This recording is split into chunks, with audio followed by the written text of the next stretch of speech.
Hello and welcome to the second installment of the Grow Mode Playbook. As a reminder, if you are an agency owner or leader and you find yourself with a $4 or $5 million agency and things are falling off the tracks, employee tensions are rising, clients are churning, the quality of the work is degrading, and you're not sure what happened to this beautiful business that you had built that used to feel easy, I have great news for you. You're not alone. And there's a solution. It's called the Grow Mode Playbook. That's what we've built here. First of all, my name is Ryan Watson. I am a partner at Upsourced. At Upsourced, we provide accounting operations and CFO advisory for 7 and 8-figure marketing agencies. The Grow Mode Playbook is a document that we put together for exactly this inflection point that we have seen countless clients and, quite frankly, myself experience as a rite of passage as they grow revenue to this $5 and $6 million revenue mark. As a reminder, the Grow Mode Playbook has 3 steps. Step number 1, shrink the organization and appoint deputies. Step number 2, build operating leverage for scale. Step number 3, optimize for a sale. If you have not watched the first installment around shrinking the organization and appointing deputies, press pause. We've got a video on that too. It's the most important step in the Grow Mode Playbook. Go watch it, implement it. When you're done, come back. You're ready for step 2. Build operating leverage for scale. Okay, so if you're still watching, I'm gonna assume you're ready for this topic, so let's get into it. Operating leverage. What is operating leverage? Well, let me ask you a question. If I could tell you that in the next year, you could become more profitable without having to find ways to get way more efficient or cut costs or do anything like that, you'd be interested, right? Well, that's operating leverage. It's not sexy or flashy and it's not particularly complex, but if done correctly, it's one of the most powerful tools in the Grow Mode Playbook, and it will be the thing that will take an agency that's operating at capacity and will quietly drive growth and profit for many years to come as it continues to scale. Okay, so what is it exactly? So operating leverage is effectively the concept that you as an agency are able to grow revenue at a faster rate than you grow costs, right? So if the infrastructure that you've built and your team and the tools that you've assembled, if those can support more revenue or work without a matching increase in expenses, then your margins go up. That's operating leverage. So let me give you an example. Let's say you were, and this may be true for many of you watching, once upon a time, you were an agency that was doing, I don't know, let's say $1 million in revenue. And as the owner, you were likely paying yourself a salary. And I suspect that salary was, whatever it was, reasonable. Let's just say for argument's sake, $120,000. Okay, let's say, fast forward, the agency is now doing $3 million in revenue. You are probably still paying yourself a salary, and I would say you probably have given yourself a raise. You should have given yourself a raise. You deserve it. You tripled the agency. Great job. Now, did you triple your salary once you got to 3 million? Are you now at, what is that, 360? Probably not, right? That's operating leverage, right? Operating leverage, the idea that the fixed costs of the organization, I'll get into this in a second, the fixed costs of the organization do not grow at the same pace as revenue. Operating leverage is really easy. It requires just 2 things, discipline and time. Discipline to hold fixed operating costs low, and time to let revenue grow and operating leverage do its thing. All right, I've thrown out this topic or this term, fixed costs, a couple of times. For some of you, this may be a reminder, a refresher. For others, this may be a new idea, but let's be clear about what we mean by a fixed cost and how that differs from a variable cost, right? Because operating leverage is all about managing fixed costs. Okay, so in your agency, you've got all kinds of costs, 2 types, variable and fixed. Variable costs in an agency are the costs that vary directly, i.e. one for one with revenue, right? The things that vary with revenue. And in an agency, those are going to be your cost of goods sold and specifically your service wages, right? In an agency, let's say I'm doing, I don't know, $3 million in revenue, and next year I want to double my revenue. Well, if I'm not going to completely reinvent my service model or my leverage model, then I'm likely to double my service team, right? Because ultimately, at the end of the day, we're a service business. We're selling some form of hours. If I want to increase my revenue, I got to increase my hours, right? So variable costs are costs that increase directly with revenue. Fixed costs are costs that do not share that same relationship. These are things like infrastructure, administrative salaries, in many cases rent. These are things that may increase over time, but that do not share a one-for-one relationship with the increase in revenue. Again, operating leverage accrues or grows as revenue grows at a greater rate than fixed costs, right? Okay, so hopefully this makes a little bit of sense. Now, as an agency, what am I supposed to do about this? How can I measure this? How can I diagnose whether my operating leverage is hitting the sort of benchmark target? Okay, glad you asked.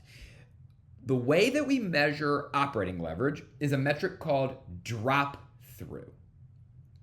Drop through is a metric that measures the amount of profit to be earned with each additional dollar of revenue.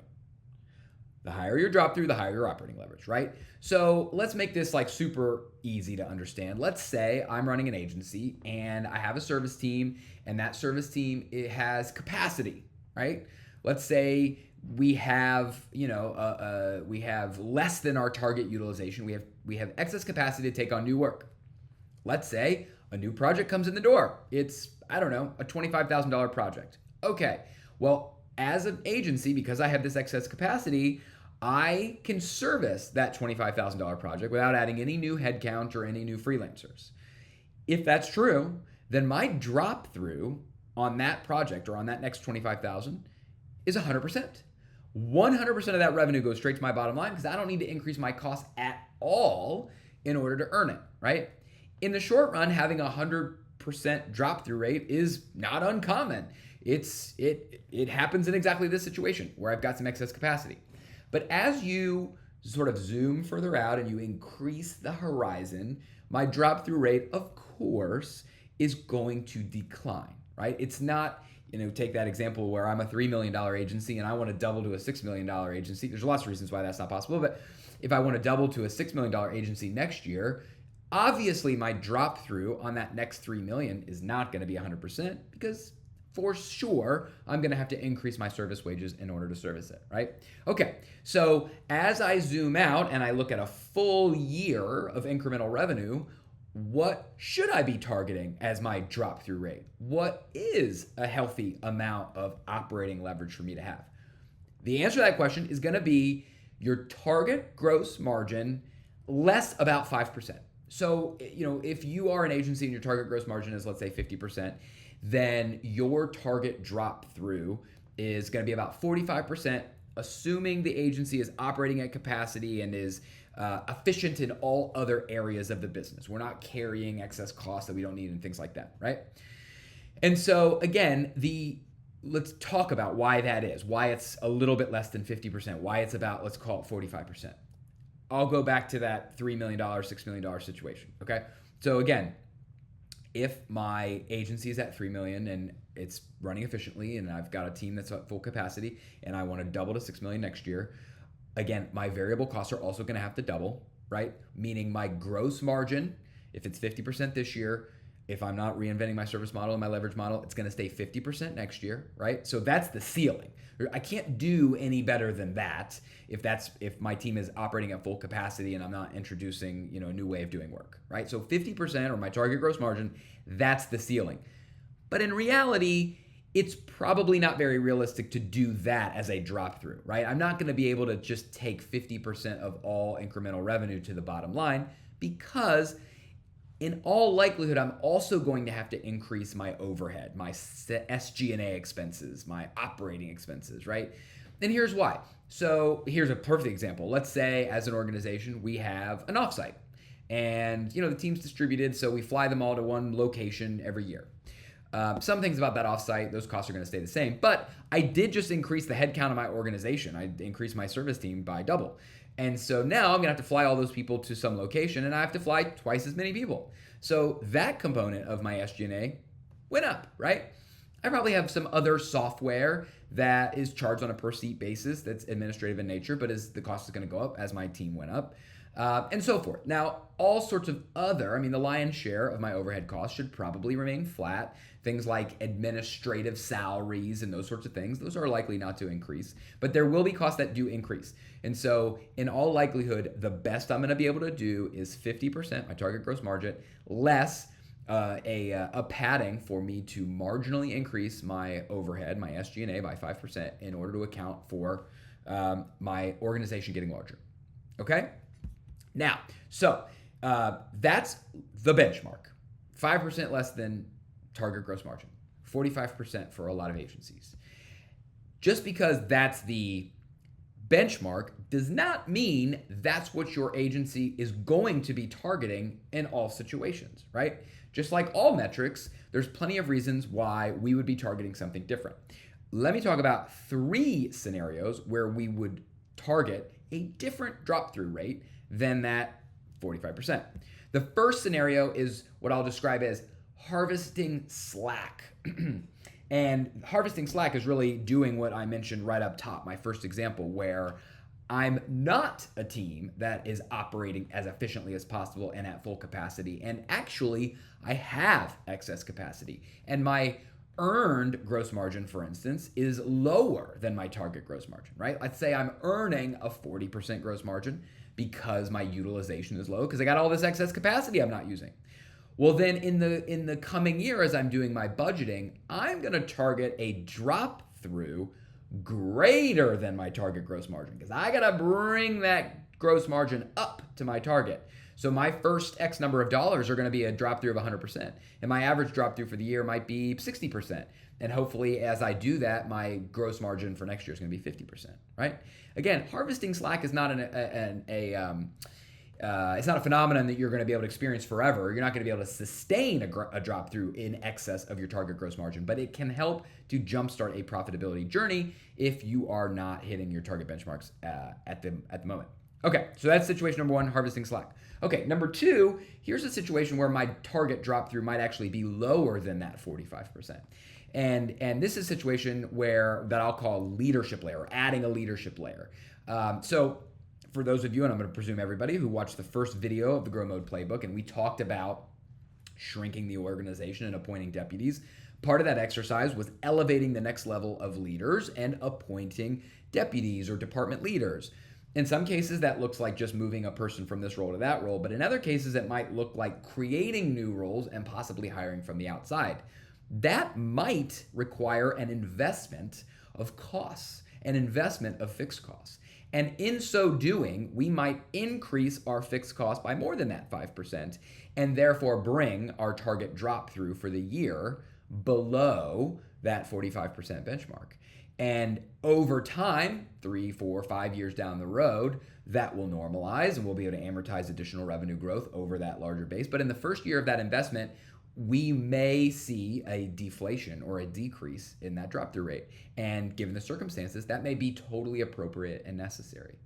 And the third example is kind of the same idea, but at a even larger magnitude. And I'll call that strategic bet, right? So we might find ourselves at the crossroad of some opportunity, some strategic initiative. I'm going to add a new business line. I'm going to acquire another agency.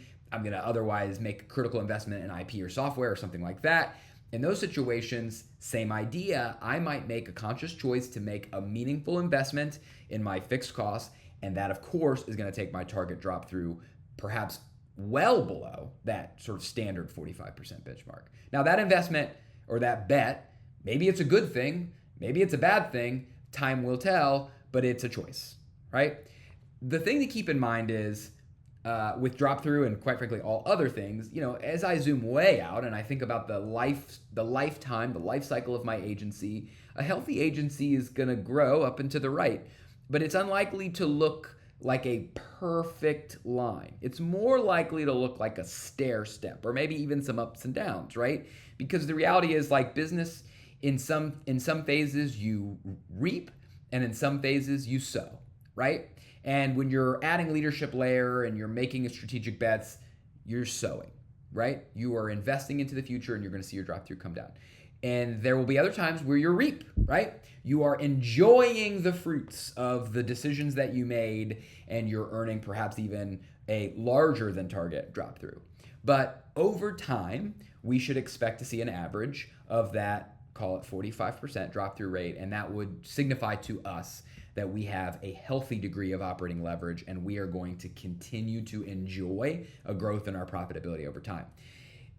Again, the thing I want to underscore here is that as you think about drop through and quite frankly all other metrics, the absolute number is not as important as making sure that you understand the mechanics of what's happening here, and you understand this specific metric, drop through, well enough to know whether the number we're expecting next month, next quarter, next year is a problem or a choice. And that's drop through.